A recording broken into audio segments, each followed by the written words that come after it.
In the quiet mountain town of Whispering Pine, a solitary blacksmith works in his dimly lit forge, his tall frame bent over the anvil as he shapes glowing metal with measured strikes. The rowdy newcomers who've taken over the saloon mock his monk-like silence daily, unaware that those hands expertly crafting horseshoes once wielded twin revolvers that brought justice to the bloodiest territories of the West. They're about to discover that beneath every peaceful man lies a warrior waiting to rise again. Before we continue this tale of hidden strength, tell us where you're watching from, and if you believe in second chances, make sure you're subscribed, because tomorrow's story will touch your heart in ways you never expected. The autumn winds swept through Whispering Pine, carrying the rhythmic sound of hammer-striking metal from Old Thomas Morton's blacksmith shop. Located at the edge of town, where the main street dissolved into wilderness, the shop had stood for 5 years, its weathered wooden walls and smoke-stained chimney becoming as much a part of the landscape as the towering pines themselves. Inside, Thomas worked with the focus of a man who'd found peace in honest labor, his strong hands guiding each piece of metal through its transformation with unwavering precision. The locals had grown accustomed to his quiet ways, the way he'd tip his soot-stained hat to passersby without breaking stride in his work, how he'd leave a freshly made toy on the doorstep of any child who'd lost a parent, never accepting payment or praise. Some said he had the eyes of a man who'd seen too much, but in Whispering Pine, folks learned early that some questions were better left unasked. Young Peter Walsh, the baker's son, often lingered outside the blacksmith shop, watching through the open doors as Thomas transformed raw metal into everything from delicate hinges to sturdy plowshares. Today, he noticed something different in the way the blacksmith moved, a subtle tension in his shoulders that seemed at odds with his usually fluid motions. Perhaps it had something to do with the 3 rough-looking men who'd arrived in town 2 days ago, bringing with them an air of trouble as thick as the smoke from their expensive cigars. Sarah Cooper, who ran the general store across the street, had seen it too. The way Thomas's hands had momentarily stilled on his hammer when the strangers had first ridden past his shop, the barely perceptible straightening of his spine before he'd returned to his work. In 5 years, she'd never seen anything break his concentration, not even the time lightning had struck the church steeple. The town had changed since the arrival of Marcus Kane and his men. The usual evening chatter at Cooper's store had turned to whispers, and mothers had taken to calling their children inside earlier than usual. Kane, with his silver-trimmed black coat and mirror-polished boots, carried himself like a man used to taking what he wanted.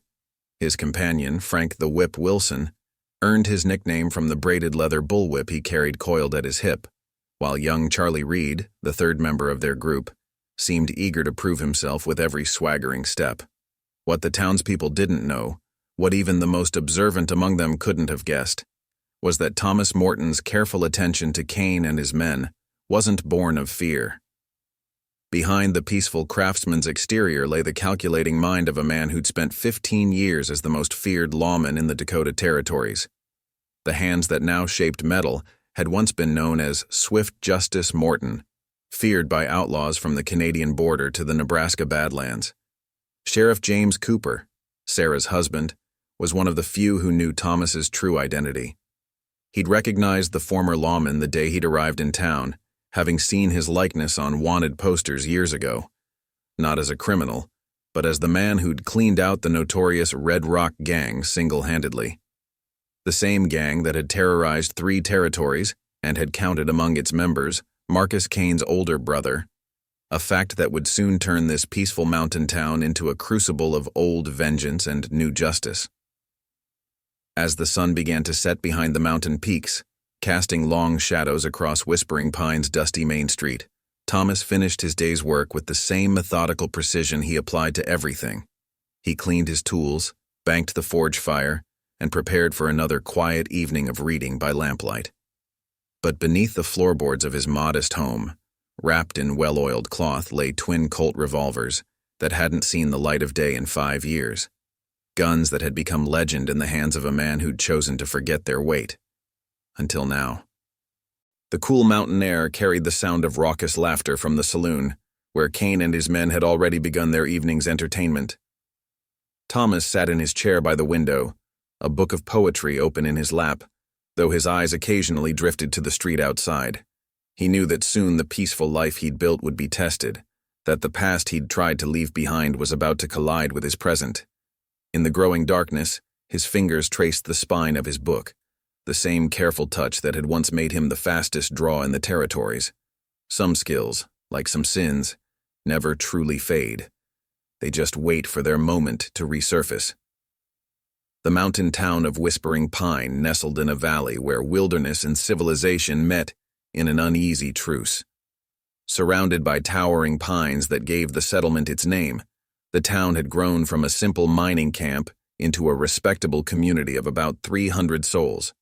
The main street, lined with false-fronted buildings, told the story of its evolution, from the original assayer's office, now Sarah Cooper's general store, to the newly painted schoolhouse that served the growing population of families seeking a fresh start in the mountain air. Thomas Morton's blacksmith shop stood where civilization began to fray around the edges, its location a testament to the liminal space its owner seemed to occupy in the town's life. The building itself was a study in functionality, a large main workspace dominated by the forge, its chimney reaching skyward like a sentinel, and a modest living quarters attached to the rear. The shop's wide doors stayed open in all but the worst weather, allowing passersby to witness the ancient dance of hammer and anvil, man and metal. Each morning, Thomas's routine began before dawn. He would rise with the first hint of light, don his leather apron, and begin stoking the forge to life. The rhythmic sounds of his work became a kind of heartbeat for the town's daily activities. Farmers bringing their plows for repair would find him already at work, his tall frame silhouetted against the forge's glow. Children walking to school would pause to watch sparks fly as he shaped metal into tools, weapons, and occasionally, if they were lucky, small toys that seemed to capture something of the mountain's wild magic. Sarah Cooper had been one of the first to welcome Thomas when he'd arrived 5 years ago. She'd noticed how his eyes had taken in every detail of the town before he'd even stepped down from his wagon, the way he'd chosen his shop's location with careful deliberation. Over the years, she'd come to appreciate his quiet presence, the way he listened more than he spoke, how he seemed to know exactly what the town needed before anyone asked. "Good morning, Mr. Morton," Sarah called out, crossing the street with a basket covered by a checkered cloth. "Thought you might appreciate some fresh bread and preserves?" Thomas looked up from his work, a half-formed horseshoe cooling on the anvil. "Mrs. Cooper, you're too kind," he replied, his voice carrying the soft burr of someone who'd learned to speak gently to balance an imposing presence. "Nonsense. Way you've been working lately, you need to keep your strength up." She paused, arranging the bread and jam on a clear corner of his workbench. "Especially with the way things are in town now." Thomas nodded, understanding the unspoken concern in her words.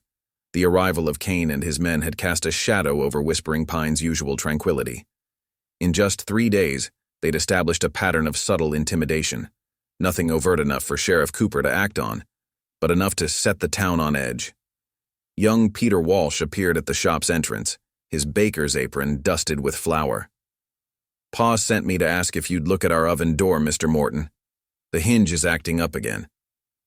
"Tell your father I'll come by this afternoon," Thomas replied, already mentally cataloging the tools he'd need. The boy lingered, shifting from foot to foot, clearly wanting to say more. "Something else, Peter?" I heard Kane and his men talking at the saloon yesterday. About you." The boy's voice dropped to a whisper.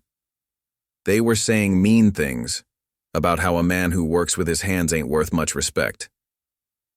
Sarah's face tightened with anger, but Thomas merely smiled, a gentle expression that nonetheless didn't quite reach his eyes.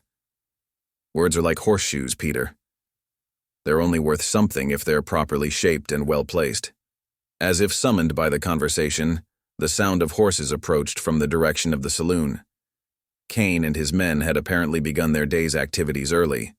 Thomas continued his work, each strike of his hammer precise and measured as 3 riders pulled up outside his shop. "Ain't that something?" Kane's voice carried clearly into the shop. "Man spending his days playing with fire and iron when he could be doing something worthwhile." He spat a stream of tobacco juice that barely missed Sarah's skirts. Thomas set down his hammer with deliberate care. "Mrs. Cooper, Peter, perhaps you should head back to your businesses now." His tone was gentle but carried an authority that neither questioned. As they left, Sarah cast a worried glance over her shoulder, noticing how Thomas had positioned himself between the visitors and his forge, where several tools that could serve as weapons lay within easy reach. The morning sun caught the silver trim on Kane's coat as he dismounted, his spurs ringing against the packed earth. His men flanked him, Wilson's hand resting casually on his whip, young Reed's fingers drumming nervously on his gun belt. The air grew thick with tension, like the moment before a mountain storm breaks. What they couldn't see, what only the most observant might have noticed, was how Thomas's stance had subtly shifted. His movements, always efficient, had taken on an almost predatory economy. His hands, normally occupied with tools, hung loose at his sides in a way that spoke of readiness rather than relaxation. For a moment, the peaceful blacksmith seemed to fade, like iron cooling in the forge, revealing glimpses of harder metal beneath. Marcus Kane leaned against the doorframe of the blacksmith shop, his expensive coat gathering soot he seemed not to notice. Behind him, Wilson fingered his whip, while young Reed tried to match his leader's casual stance. The morning sun cast their shadows long across Thomas's workspace, distorting them into grotesque shapes that danced among the tools and half-finished projects. "Heard tell you're the man to see about getting some work done," Kane drawled, reaching out to carelessly handle a finely crafted door hinge cooling on the workbench. "Though I got to wonder about a man who chooses to spend his days covered in soot and sweat." Thomas continued his work, lifting a glowing piece of metal from the forge. "Every man chooses his own path," he replied, his voice carrying over the hiss of hot iron meeting water. "What kind of work were you looking for?" Kane's eyes narrowed at the lack of deference in the blacksmith's tone. He was used to people showing fear, or at least respect, when he entered a room. This quiet confidence from a mere craftsman pricked at his pride like a splinter under the skin. "Need some special modifications to our horses' shoes," Kane said, moving closer to the forge. "The kind that might help us track certain parties if the need arose." He smiled, showing teeth that gleamed like fool's gold. "Distinctive marks, if you take my meaning." Thomas set his hammer down, studying Kane with eyes that seemed to look through him rather than at him. "Sounds like the kind of work that might interest the sheriff." Wilson stepped forward, his whip uncurling slightly. "Ain't asking for the sheriff's opinion, Smithy. We're asking for your skills, and we're willing to pay good money for them. And your discretion." The workshop fell silent save for the crackling of the forge. Through the open door, they could hear the normal sounds of the town. Children's laughter from the schoolyard, the rumble of wagon wheels, the distant bark of a dog. It was a peaceful symphony that seemed at odds with the tension building within the blacksmith shop's walls. "I choose my work carefully," Thomas said finally, turning back to his forge. "And I'm afraid I'll have to decline." Kane's face darkened. "Man in your position ought to be more accommodating. Never know what accidents might happen in a place like this. Forge fires can be dangerous things." Young Reed shifted uncomfortably at the threat, but tried to cover it with bravado. "Yeah, be a shame if something were to happen to such a fine establishment." Thomas lifted another piece of metal from the forge, its cherry-red glow reflecting in his steady eyes. "Indeed they can be. Fire's a lot like trouble. Once it starts spreading, hard to know where it might end up." He brought his hammer down on the glowing metal, sending sparks flying. Some landed near Kane's polished boots, making him step back involuntarily. Just then, Sheriff Cooper appeared in the doorway, his badge catching the morning light. "Everything all right here, Thomas?"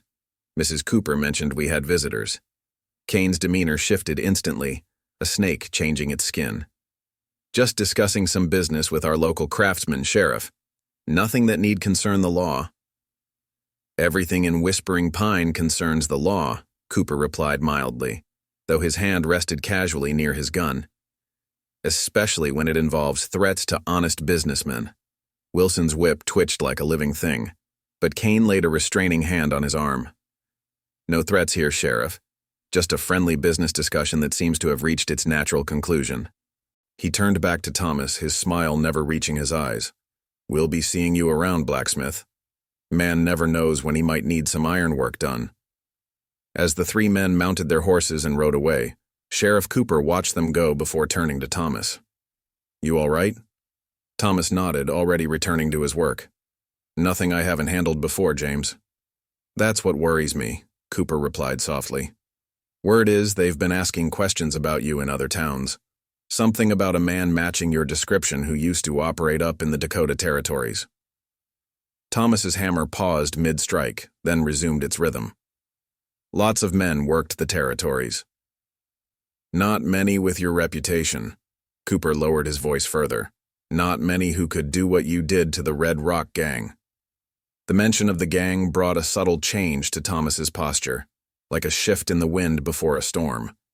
That was another life. Past has a way of catching up, Cooper observed. Kane's been sending telegrams east.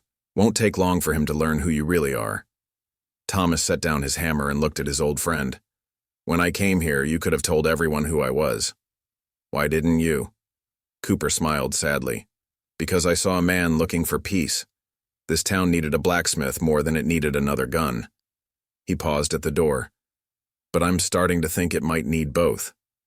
As the sheriff walked away, Thomas stood in his workshop, surrounded by the tools of his new life.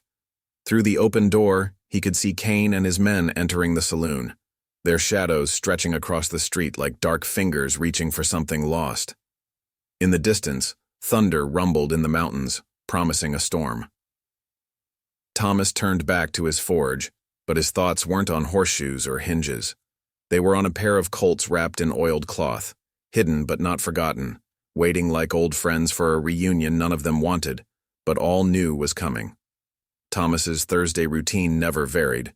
He would close his shop early, clean the soot from his hands, and make his way to Martha's dining house for the weekly special.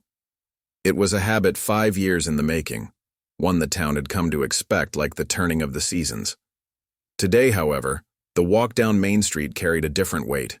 Kane and his men had claimed Martha's as their unofficial headquarters, turning the once welcoming establishment into their personal domain.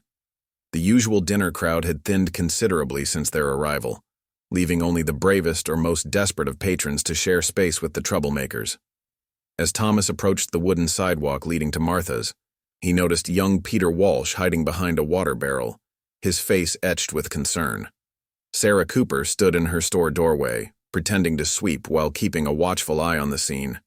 Even the town drunk, old Billy Tanner, had roused himself from his usual stupor to observe what everyone knew would be more than just another quiet dinner. Evening, Mr. Morton, Peter whispered as Thomas passed. Ma says maybe you shouldn't go in there today. Says Martha would understand. Thomas paused, looking down at the boy. Sometimes, Peter, the most important things we do are the ones that scare us the most.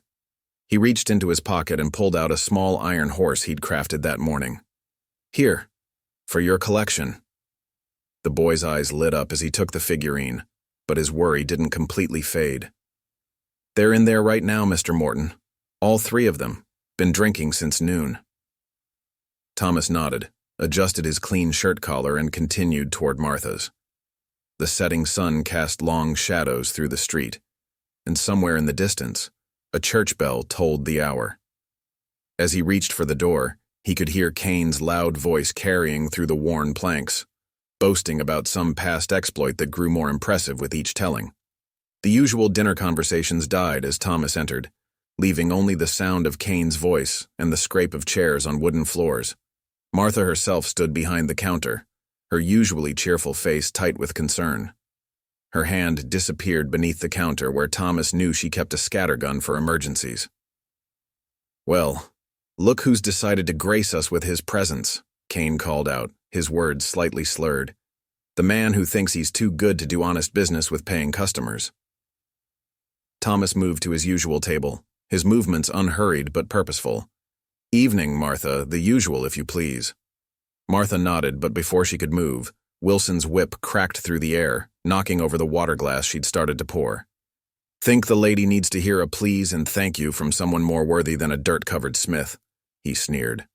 Thomas turned slowly in his chair, his eyes meeting Wilson's. Something in that gaze made the man with the whip take an involuntary step back. Ma'am, Thomas said, his voice carrying clearly through the now silent room. "I apologize for the mess. I'll clean it up myself." Young Reed, emboldened by whiskey and eager to prove himself, stood up so quickly his chair toppled backward. "You'll clean it up all right. On your hands and knees, old man." The few remaining patrons began to quietly make their way toward the exits. Sheriff Cooper was out of town, called away to handle a dispute at the Peterson Ranch. His deputy, young Jim Hawkins, stood frozen in the corner, his hand hovering uncertainly near his gun. "Boys," Martha started, her voice firm despite her fear. "This is a respectable establishment." "Shut your mouth, woman," Kane snapped, rising from his chair. "Ain't about your establishment anymore. It's about teaching some manners to a man who doesn't know his place." Thomas remained seated, his hands resting calmly on the table. To most observers, he appeared completely at ease, but Martha, who had served him weekly for 5 years, noticed something different. The slight tremor that usually marked his hands when he held his coffee cup was gone, replaced by an unnatural stillness. "Last chance, Smithy," Kane said, moving to stand over Thomas's table. "On your knees, clean up the mess, and maybe we forget about your earlier disrespect." Thomas looked up at Kane, and for a brief moment something shifted in his expression, like a cloud passing over the sun, revealing the hard ground beneath. "Mr. Kane," he said softly, his voice carrying the kind of authority that made even drunk men listen, "I'm going to stand up now. When I do, you have a choice to make. You can step back, let Martha bring my dinner, and we can all enjoy a peaceful evening. Or you can do something foolish, and we'll have to see where that leads." Kane's face flushed red with rage and whiskey. "You threatening me, old man?" His hand moved to his gun, but before he could clear leather, Thomas moved. The movement was so swift, so smooth it seemed impossible from a man who spent his days at a forge. One moment he was seated, the next he was standing, his chair barely making a sound as it slid back. His right hand rested on Kane's gun hand, applying just enough pressure to keep it in its holster, while his left arm blocked Wilson's attempt to bring his whip to bear. "Not a threat, Mr. Kane," Thomas said, his voice still calm. "Just a choice. We all have them. We all have to live with them, too." He released his grip and stepped back, smoothing his shirt with movements that seemed deliberately unhurried. Kane stood frozen, his face a mask of confusion and growing fear. For the first time, he looked at the blacksmith, really looked at him, and saw something that made his whiskey-fueled courage waver. Those weren't the movements of a simple craftsman. They were the economical, precise actions of a man intimately familiar with violence, who had chosen to set it aside but hadn't forgotten its rhythms. The incident at Martha's dining house spread through Whispering Pine like wildfire, growing with each retelling until it seemed half the town had witnessed Thomas Morton's display of hidden prowess. The following days brought a shift in the mountain town's atmosphere, subtle as a change in wind direction before a storm. Kane and his men had retreated to their rooms above the saloon, emerging only in daylight and traveling in a tight group, their previous swaggering bravado replaced by wary glances and muttered conversations. Thomas maintained his routine with methodical precision, but those who knew him best noticed small changes. He kept his shop door closed more often, though the sound of his hammer still rang out across the street. Sarah Cooper observed him checking the street before opening up each morning, and young Peter Walsh swore he saw lights in the smithy long after midnight, accompanied by the sound of metal on metal that didn't quite match the rhythm of normal blacksmith work. Sheriff Cooper made more frequent passes by the shop, often pausing to exchange quiet words with Thomas. Their conversations, once casual, now carried the weight of shared secrets and growing concern. The sheriff had taken to keeping his deputy closer to town, something that hadn't gone unnoticed by the more observant residents. "They're sending more telegrams," Sarah informed Thomas one morning, bringing him his usual order of supplies. "Kane's men have been at the telegraph office every day this week. Station master says they're reaching out to every major town between here and the Dakota territories."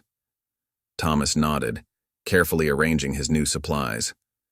"Time has a way of catching up with us all, Mrs. Cooper. James, the sheriff, He's worried, Thomas. Says Kane's brother ran with the Red Rock gang before they were brought down. Says there might be others who'd take interest in finding out where the man who ended them ended up. The mention of the Red Rock gang brought a subtle change to Thomas's workshop. The air seemed to grow thicker, heavy with unspoken history. He moved to his forge, stirring the coals with movements that spoke of contained energy rather than his usual peaceful efficiency. "The Red Rock gang," he said finally, his voice barely audible over the forge's crackle, "made their own choices, just like Kane and his men are making theirs now." Sarah stepped closer, lowering her voice despite the empty street outside. "The whole town's talking about what happened at Martha's. They say the way you moved. They say it wasn't natural for a simple blacksmith. People say a lot of things, Mrs. Cooper, most of them best left unsaid." Their conversation was interrupted by the arrival of Wilson, alone for the first time since the confrontation at Martha's. He carried himself differently now, the casual arrogance replaced by something harder, more desperate. His whip was still at his hip, but his hand strayed more often to the revolver on his other side. "Morton," he called out, staying just outside the workshop's entrance. "Got a message for you from Mr. Kane." Thomas continued working, his hammer strike steady and unhurried. "Then deliver it." Wilson shifted uncomfortably, eyes darting between Thomas and Sarah. "Private message. For your ears only." "Mrs. Cooper," Thomas said quietly, "would you mind checking on that order of hinges I promised your husband? I believe I left them cooling around back." Sarah hesitated, understanding the dismissal but reluctant to leave. "Of course, Mr. Morton. I'll take my time looking." As she disappeared around the corner of the building, Wilson stepped into the workshop, though he maintained a careful distance from Thomas. "Boss says he knows who you are. Says he's been talking to some interesting folks back east, folks with long memories about what happened in the territories." Thomas set down his hammer, turning to face Wilson fully. The morning light streaming through the workshop door cast half his face in shadow, making his expression unreadable. "Is that all?" "Boss says maybe we could come to an arrangement, information like that. Well, there's still plenty of people who'd pay good money to know where Swift Justice Morton ended up, plenty who'd pay even more to settle old scores. And Kane thinks he can profit from this information?" Wilson's hand strayed to his gun, more from nervous habit than intention. "Way he figures it, a man who's spent 5 years hiding who he is must have good reasons worth paying to keep quiet." Thomas moved to his workbench, picking up a piece of half-finished metalwork. In his hands, the simple tool looked suddenly capable of other, more lethal purposes. "Tell Mr. Kane something for me, Mr. Wilson. Tell him that 15 years ago I made a choice to stop being the man he's heard stories about. 5 years ago I made another choice to come here and live quietly. But choices can be unmade just as easily as they're made." Wilson's face paled slightly at the calm certainty in Thomas's voice. "That sounds like a threat, Morton." "No threat. Just a reminder that we all live with the consequences of our choices. Kane's brother learned that lesson. Seems Kane himself needs to decide if he wants to learn it too." The whip-wielding man backed toward the door, his earlier confidence evaporating in the face of Thomas's steady gaze. As he turned to leave, he nearly collided with Sheriff Cooper, who stood in the doorway, one hand resting casually on his gun belt. "Everything all right here, Thomas?" the sheriff asked, though his eyes never left Wilson. "Just fine, James." Mr. Wilson was just leaving with a message for his employer. Wilson slipped past the sheriff, his boots raising dust as he hurried back toward the saloon. Sarah reappeared from behind the shop, her face tight with concern. "It's starting, isn't it?" she asked, looking between Thomas and the sheriff. Thomas turned back to his forge, but his movements had lost their earlier peace. They were sharper now, more precise, like a man preparing for something inevitable. "No, Mrs. Cooper, it started a long time ago. We're just now seeing the end of it approaching." The Saturday evening crowd at the Silver Dollar Saloon had thinned to a handful of regulars when Kane and his men pushed through the batwing doors. The afternoon's rain had left the streets muddy, and their boots tracked dirty patterns across the freshly swept floor. Behind the bar, Ellen Mackenzie, known to most as Miss Ellen, watched them with growing unease. In 5 years of running the Silver Dollar, She'd developed a sense for trouble, and everything about these men set her instincts screaming. Thomas Morton sat alone at a corner table, something he'd never done before today. A single glass of water stood untouched before him, and his eyes remained fixed on the darkness beyond the window. The usual tremor in his hands was completely absent, and there was something about his stillness that made even the drunkest patrons give his table a wide berth. "Well, look who's decided to grace us with his presence," Kane announced, his voice carrying the edge of someone who'd been building courage through liquid means. The mysterious Blacksmith himself. The piano player's tune faltered, then stopped completely. The remaining patrons began to quietly gather their belongings, remembering urgent business elsewhere. Miss Ellen's hand disappeared beneath the bar where Thomas knew she kept a loaded shotgun. "Evening, Mr. Kane," Thomas replied without turning from the window. "Seems you've had some interesting conversations with folks back east." Kane pulled out a chair at Thomas's table, the scraping sound unnaturally loud in the now quiet saloon. Wilson and Reed flanked him, their hands hovering near their weapons. "Indeed we have. Had a most illuminating talk with a fellow named of Jenkins. Used to run with the Red Rock Gang before they met their unfortunate end." Thomas finally turned from the window, his eyes meeting Kane's. Jenkins. He was the one who always carried a derringer in his boot. Never did learn to draw it fast enough. The casual observation, delivered in Thomas's quiet voice, caused Wilson to take an involuntary step backward. Kane's face flushed red, though whether from anger or the whiskey was hard to tell. "You killed my brother," Kane said, all pretense dropping from his voice. "Shot him down along with half the gang in that canyon ambush." "Your brother tried to shoot me first," Thomas replied. "Just like you're thinking of doing right now." Kane's hand twitched toward his gun, but something in Thomas's steady gaze made him hesitate. "They said you were fast, the fastest. Said you could put 3 bullets through a man before he cleared leather. That was a long time ago. Was it?" Kane leaned forward, his voice dropping to a harsh whisper. "Way I hear it, a man doesn't forget skills like that.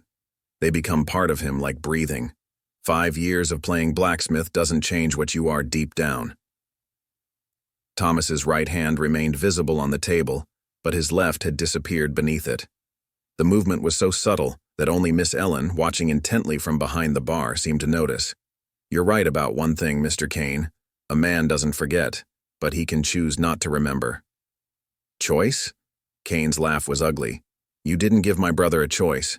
Didn't give any of them a choice, just dealt out your version of justice like you were God himself." "They made their choices long before I found them," Thomas said. "Just like you're making yours now." Reed, the youngest of the trio, had been growing increasingly agitated. Whether from fear or liquid courage, his control finally snapped. "Enough talk," he shouted, drawing his pistol in a clumsy motion. What happened next seemed to defy natural law. Thomas's movement was so quick it appeared to happen between heartbeats. One moment he was seated, the next he stood with Reed's gun hand trapped in a grip that made the young man's face go white with pain. The pistol clattered to the floor, unfired. Kane and Wilson had both drawn their weapons, but found themselves staring into the unwavering barrel of a Remington that had materialized in Thomas's free hand. Nobody had seen him draw it. "That was foolish, boy," Thomas said to Reed, his voice carrying the same gentle tone he used when teaching Peter Walsh about metalwork. "Never draw, unless you're sure. And never be sure unless you're ready to face what comes after." "Let him go," Kane demanded, though his gun hand shook slightly.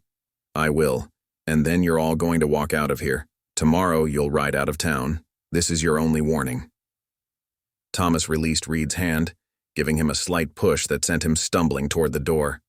"This isn't over," Kane snarled, though he was already backing away. "You took my brother from me. I'm going to take everything from you. Your brother took himself from you, Mr. Kane. Just like you're choosing your path now." Thomas's gun remained steady, following their retreat. "Remember what I said. Tomorrow. You ride out, or we finish this the way you seem determined to have it end." After they'd gone, Miss Ellen approached Thomas's table. She'd known him for 5 years, seen him shape metal and mend tools, watched him give penny candy to children and help widows with repairs they couldn't afford. But the man who stood before her now was a stranger wearing a familiar face. "Those weren't idle threats they made," she said softly. "No," Thomas replied, carefully returning the Remington to its hidden holster. "They weren't. Will you really let them ride out tomorrow?" Thomas turned back to the window, watching the shadows where Kane and his men had disappeared into the rainy night. "That's up to them. We all have choices to make, Miss Ellen. Sometimes we just don't like the options we're given." The telegram arrived at dawn, carried by young Tommy Jenkins, the telegraph operator's son, who ran all the way to Sheriff Cooper's office with the yellow paper clutched in his trembling hand. The message itself was brief, but its content sent ripples through Whispering Pine that would change the town forever. Sheriff Cooper, stop Kane. Gang connected to string of murders in Dakota territories. Stop 3 lawmen dead. Stop Thomas Morton's presence must be kept secret. Stop territorial marshals en route. Stop extreme caution advised. Stop Marshal Henderson. Sheriff Cooper read the telegram twice before folding it carefully and placing it in his vest pocket. Through his office window, he could see Kane and his men gathered outside the saloon, their heads bent together in urgent conversation. They looked different this morning. Gone was the casual arrogance of bullies, replaced by the coiled tension of predators preparing to strike. Across the street, Thomas's forge remained cold and dark, its doors closed for the first time in 5 years. The sight sent a chill down Cooper's spine that had nothing to do with the morning air. He knew what it meant when a man like Thomas Morton broke his routines. Sarah Cooper burst into the sheriff's office, her usually neat hair disheveled from running. "James, they know. Kane's men have been spreading the word all morning about Thomas, about who he really is." Cooper nodded grimly. "What exactly are they saying?" "They're calling him Swift Justice Morton, saying he was the most feared lawman in the territories, that he killed 30 men in less than a year, including Kane's brother." She paused, catching her breath. "But they're twisting it, James, making him sound like some kind of murderer instead of a lawman. And what are the townspeople saying? They're scared. Not just of Kane and his men, they're scared of Thomas too. Old Bill Thompson is telling anyone who will listen about some story he read years ago, about a shootout in Deadwood where Morton killed 4 men in the time it takes to blink." The sheriff sighed heavily. "I knew Thomas back then, before he gave up the gun. The stories don't do justice to what he was capable of, but they also don't tell the whole truth about why he did what he did." A commotion outside drew their attention. Through the window they could see Kane posting something on the saloon wall. A crowd began to gather, murmuring as they read. "It's a wanted poster," Sarah whispered, pressing closer to the glass. "An old one. Where did they get that?" Cooper's hand unconsciously moved to his gun. "Kane's been planning this longer than we thought. He didn't just stumble across Thomas, he's been hunting him." The poster showed a younger version of Thomas Morton, his face harder, his eyes carrying a weight that even the crude printing couldn't disguise. The reward amount had been crossed out, replaced with a much larger figure in fresh ink. $10,000, Sarah read, her voice shaking. They're offering $10,000 for information about Thomas's past, about what really happened to the Red Rock gang. "It's not about the money," Cooper said quietly. "Kane's trying to turn the town against him, make them see Thomas as a killer instead of the man they've known for 5 years." The strategy was already working.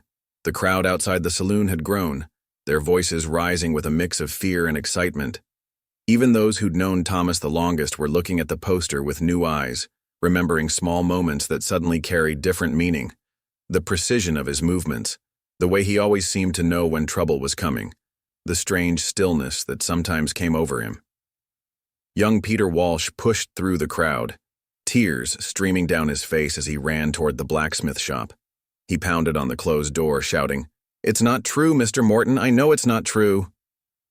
The door remained closed, but through a window, a movement caught Cooper's eye. Thomas stood in the shadows of his workshop, watching the scene unfold. Even at this distance, the sheriff could see that his old friend had changed. The peaceful blacksmith was fading, like iron cooling in the forge, revealing the harder metal beneath. "What's he going to do?" Sarah asked, though her tone suggested she already knew the answer. "What he has to," Cooper replied. "Kane's made sure there's no walking away this time." A rider appeared at the end of the street, pushing his horse hard. It was Deputy Hawkins, his face pale with urgency. He dismounted in front of the sheriff's office, nearly falling in his haste. "Sheriff, just got word from Cedar Creek. 3 more marshals found dead on the trail to Whispering Pine. Same way as the others, shot from ambush. Kane's got men watching all the approaches to town." Cooper's face hardened. "How many?" "At least a dozen that I saw. All hard cases. They're setting up like they're preparing for war." The sheriff looked back toward Thomas's shop. The door had opened slightly, and in the darkness beyond, he caught the glint of metal that wasn't from any blacksmith's tool.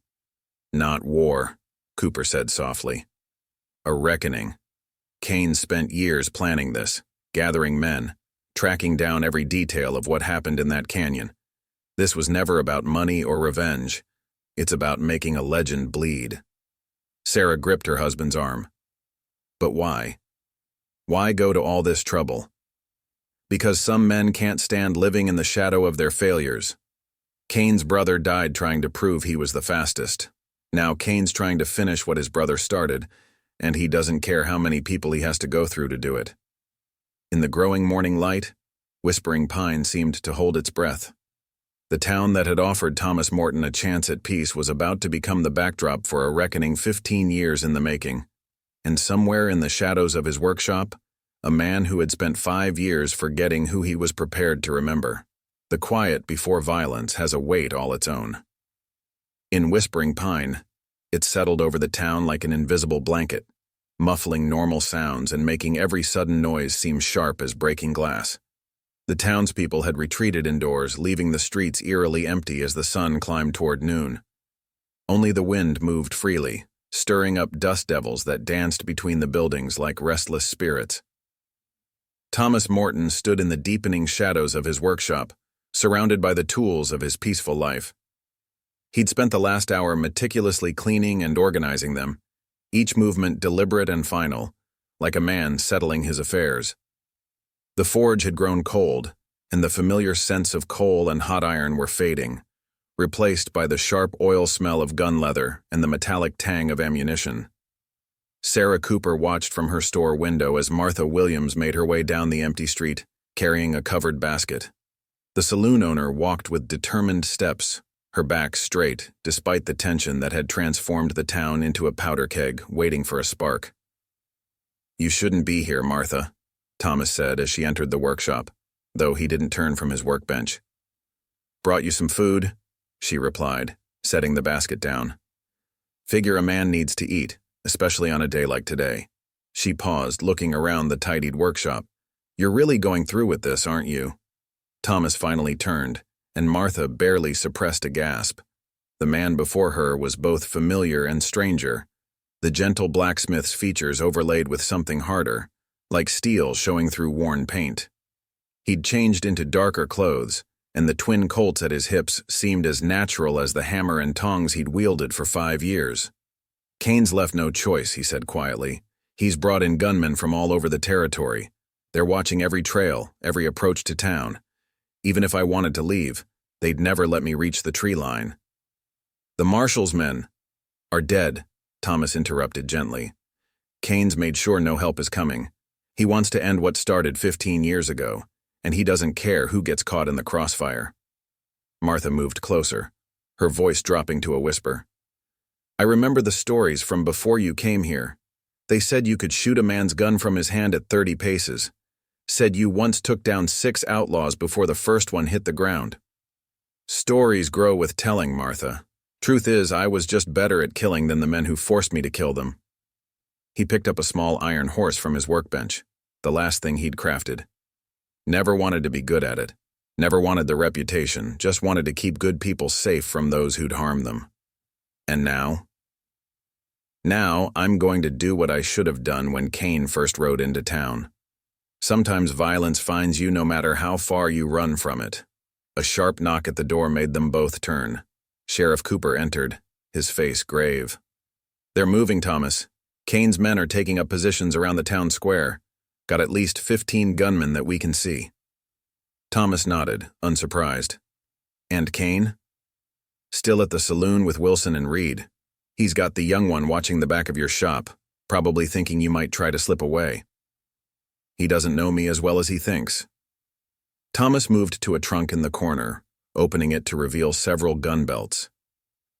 I had these brought in when I first settled here. Never thought I'd need them, but old habits die hard. Cooper took one of the gun belts, checking the loads. My deputy's getting the townspeople clear of the main street. Anyone who won't leave, we're gathering at the church. Good. Kane's quarrel is with me, but men like him don't care about innocent bystanders. Thomas strapped on a second gun belt. The movement's automatic despite years of disuse. Martha, you should join them. The saloon owner straightened her spine. My place is at my business. Some things are worth standing for, Thomas Morton, even if standing means watching.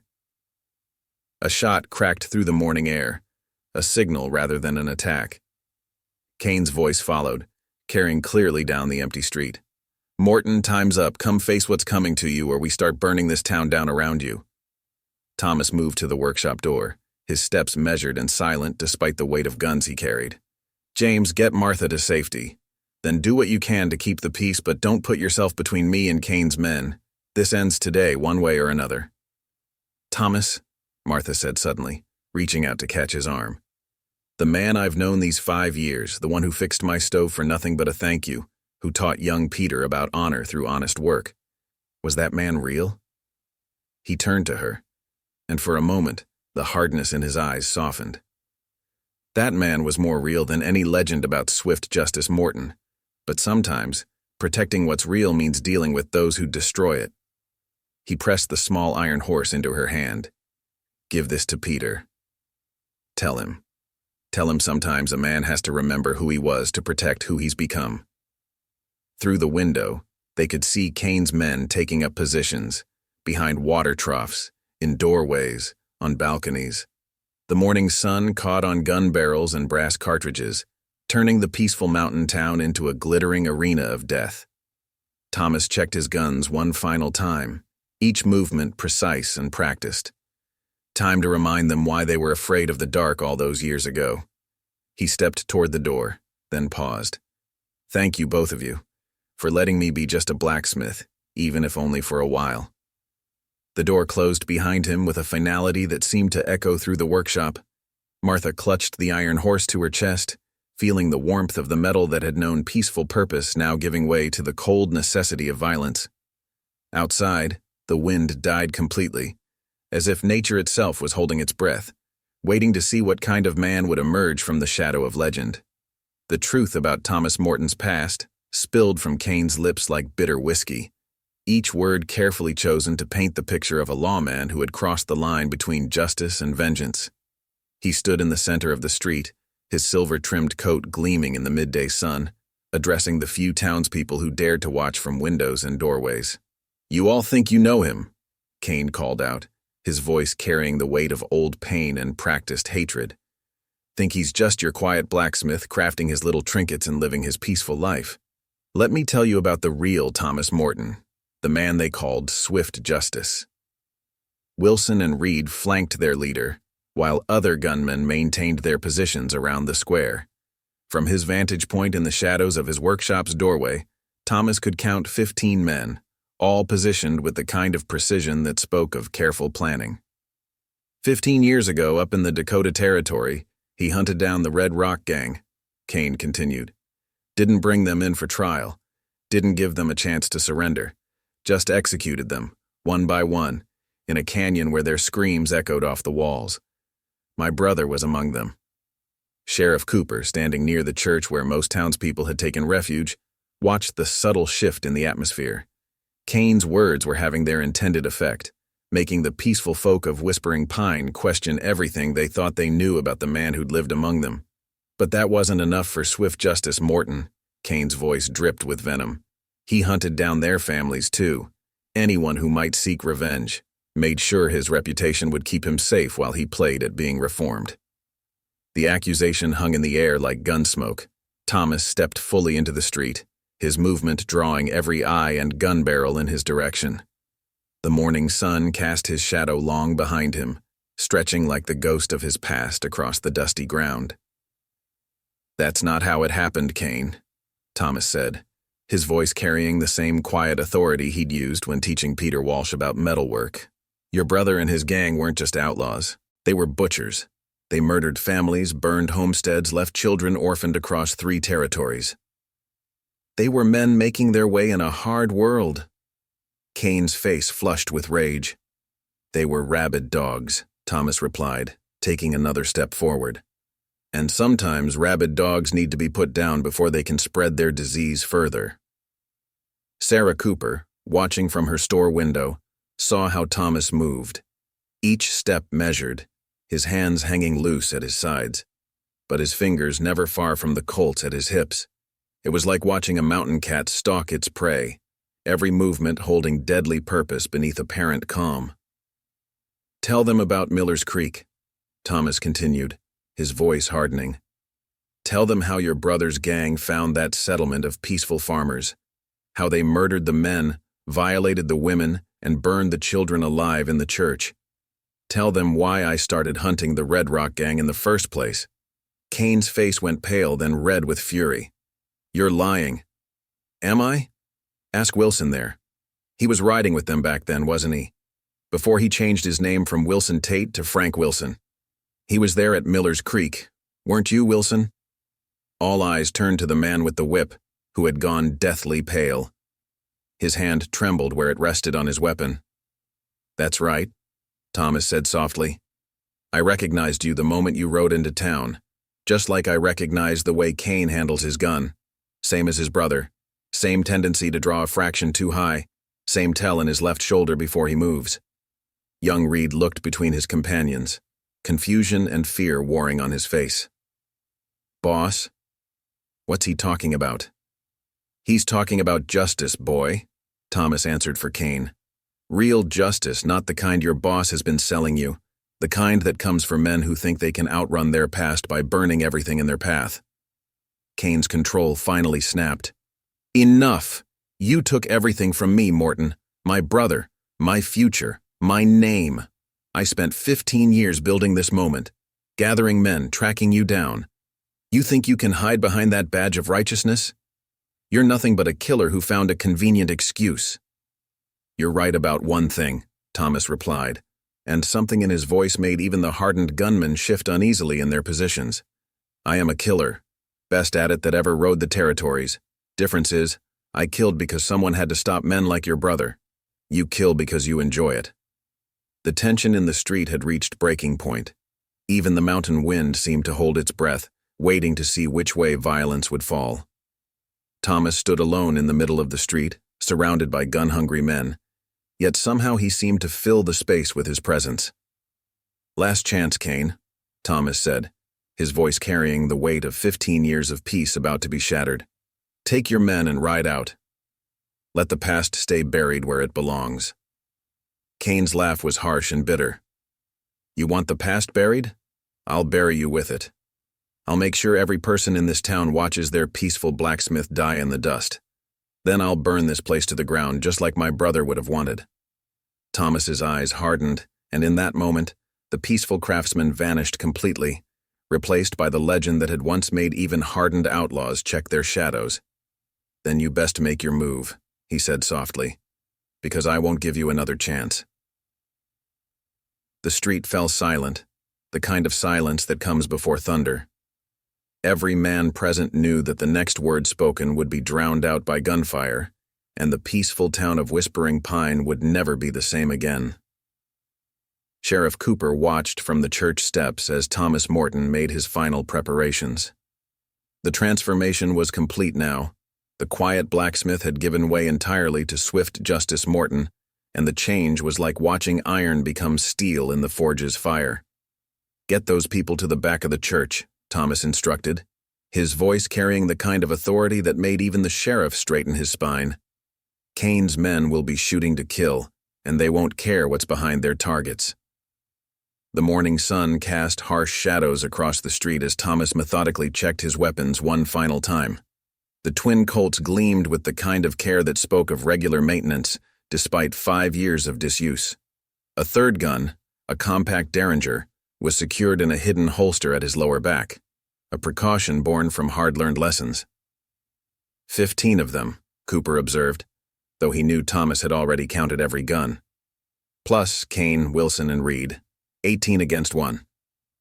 18 men who've spent their lives using fear to control others, Thomas replied, rolling his shoulders to settle the gun belts more comfortably.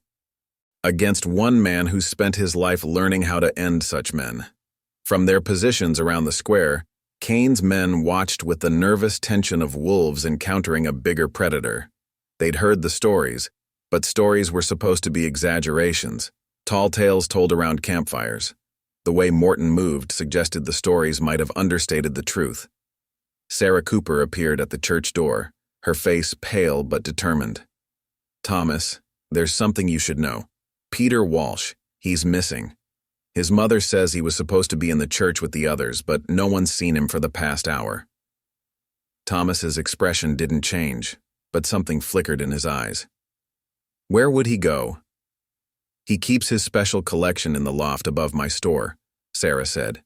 "The iron figures you made him. He might have gone to get them when everyone was evacuating." Thomas nodded once, factoring this new information into whatever calculations were running behind his steady gaze. "James, when this starts, get to Sarah's store. Find the boy and keep him safe." "You'll be outnumbered," Cooper protested. "I've been outnumbered since the day I pinned on a badge," Thomas replied quietly.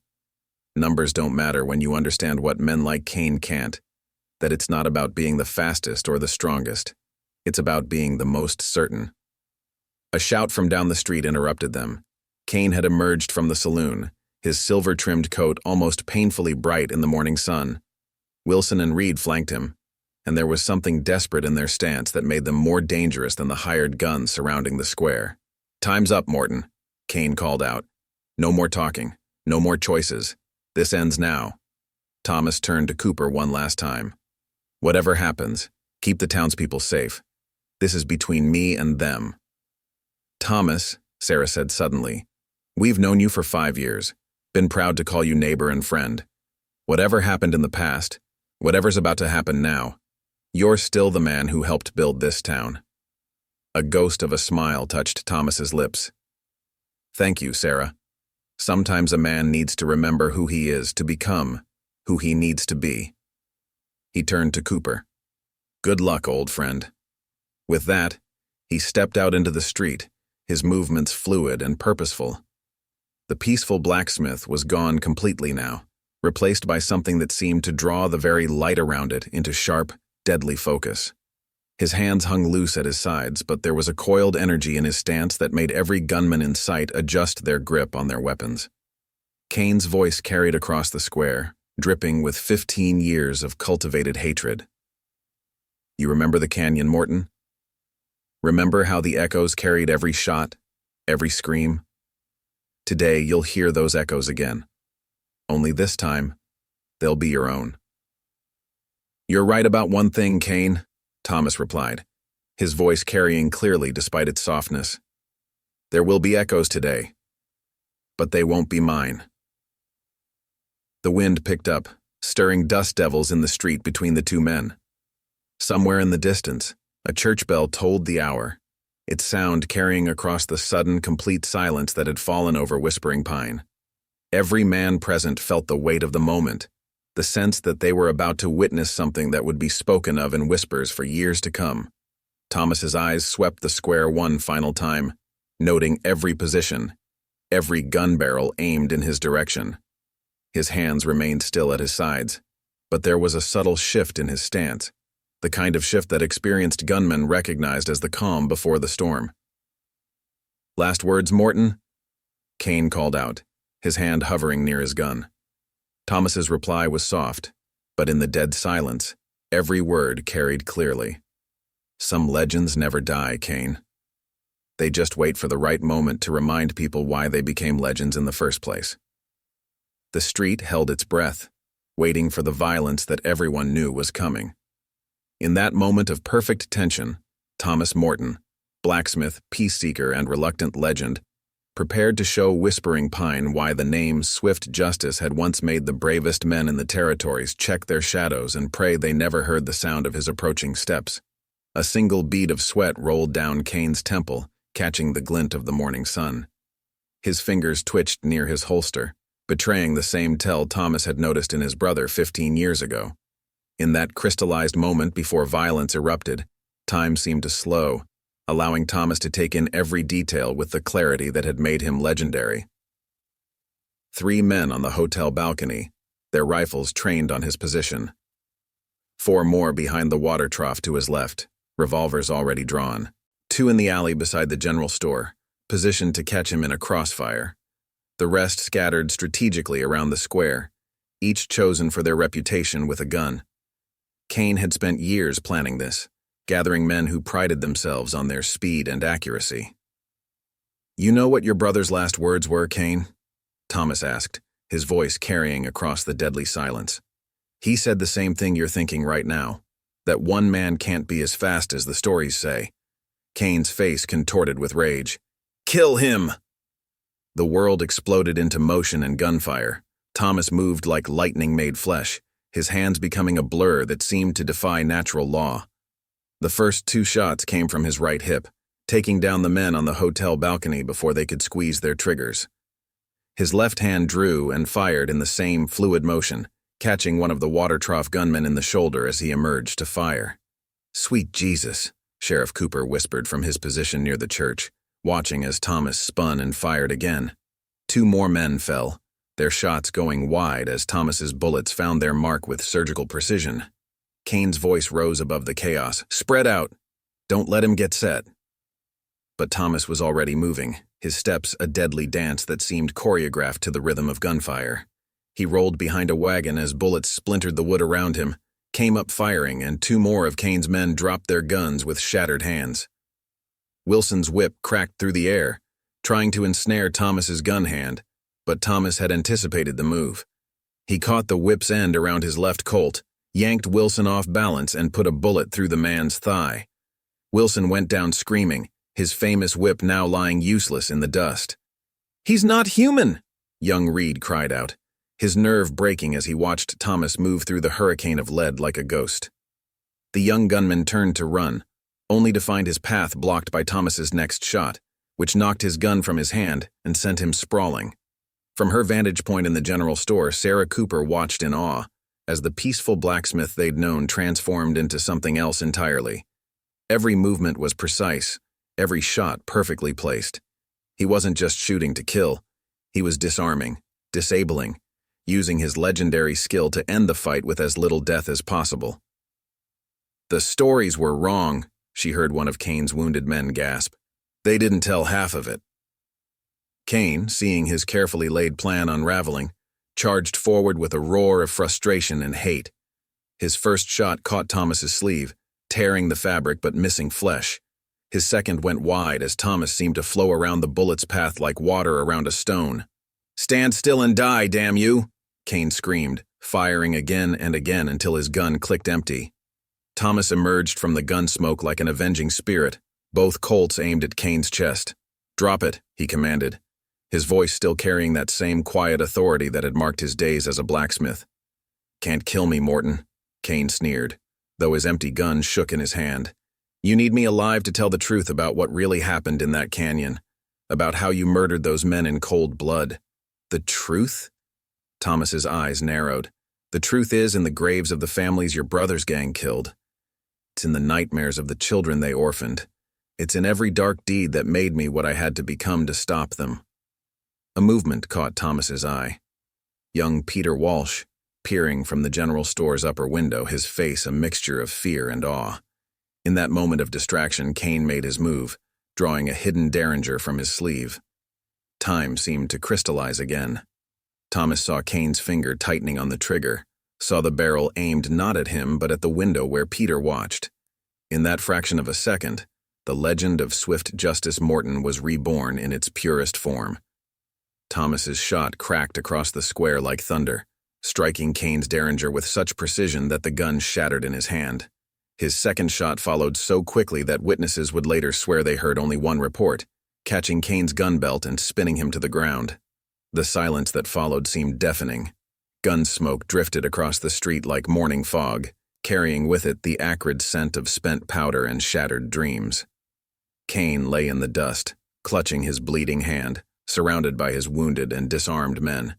The legend that he'd spent 15 years chasing had proven greater than even the stories suggested. Thomas stood in the center of the street, his gun still smoking, the morning sun casting his shadow long across the ground. In that moment, he was both the peaceful blacksmith who had found a home in Whispering Pine and the legendary lawman who had cleaned the territories of men like Kane. Two faces of the same justice, as perfectly forged as the metals he worked in his shop. The aftermath of violence has its own kind of quiet, different from the peace that preceded it. In Whispering Pine, it settled like fresh snow, transforming the battlefield of moments ago into something solemn and still. Gunsmoke drifted through the morning air, carrying with it the scent of spent powder and ended dreams. Thomas Morton stood in the center of the street, his gun still held ready but no longer needed. Around him lay the scattered remnants of Kane's ambition, wounded men clutching shattered hands, dropped weapons glinting in the dust, and the bitter taste of defeat hanging heavy in the air. Kane himself remained on his knees, cradling his bleeding hand, his silver-trimmed coat now stained with blood and dirt. The hatred in his eyes had transformed into something else, a kind of bewildered awe mixed with the final acceptance of a truth he'd spent 15 years denying. "All these years," Kane whispered, his voice carrying in the absolute silence that had fallen over the town. "I told myself the stories about you were exaggerated, that no one man could be that fast, that accurate. I was wrong." Thomas methodically reloaded his Colts, each movement precise and unhurried.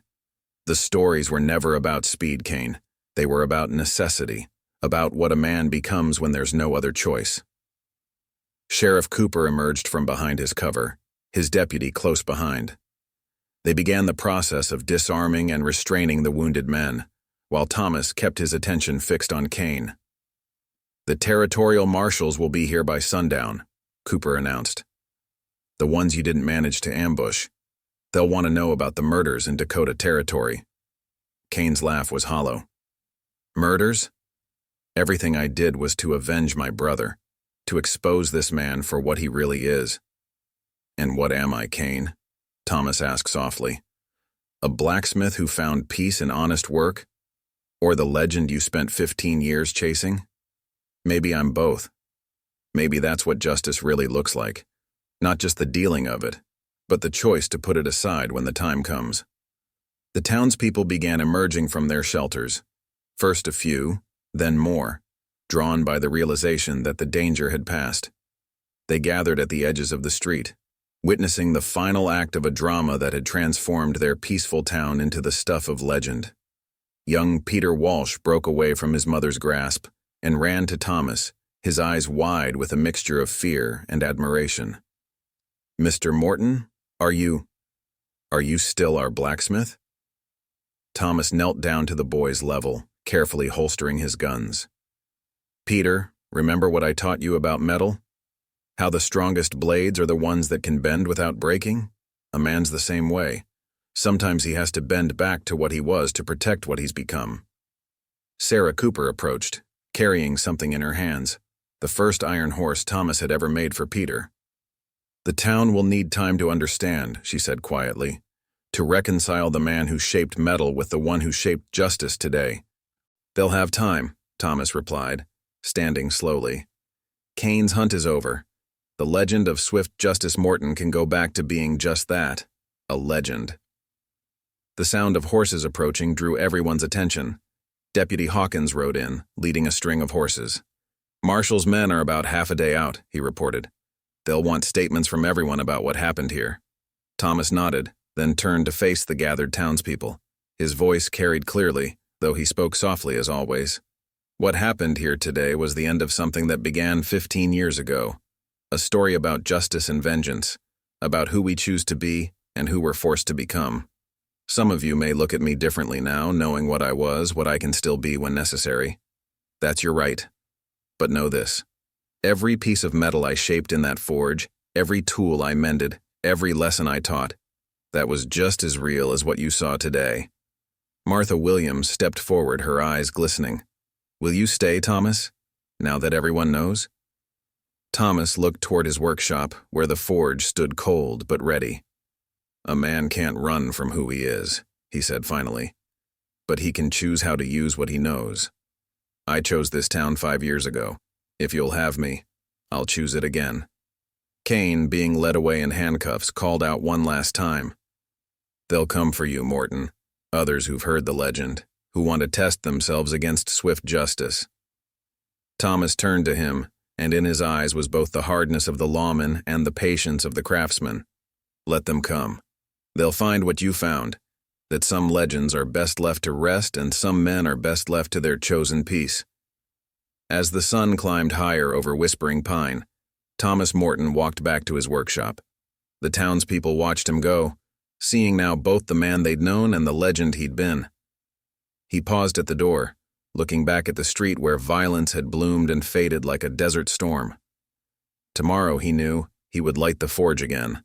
The hammer would ring against the anvil, shaping metal and moments as he had for 5 years.